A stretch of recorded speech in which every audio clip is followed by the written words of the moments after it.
Beef noodle soup, giant pieces of shank. My chopsticks completely synced into that. These are nice pieces too. Look, this is a piece of tendon right there. That's a great piece. Noodle looks good. I asked for the maximum spiciness. Just added some vinegar to this. Now it's spicy, it's numbing, it's sour as well.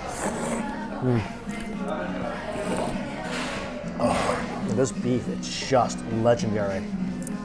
Whole thing just disintegrated. This mapo tofu, some minced meat in here, definitely tons of sauce.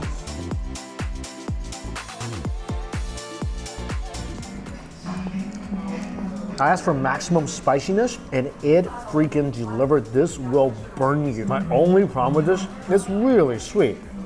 I mean, overall, I think the flavor is really good. If it was maybe 60, 70% less sweet, this would be absolutely perfect. Wow, my tongue is on fire.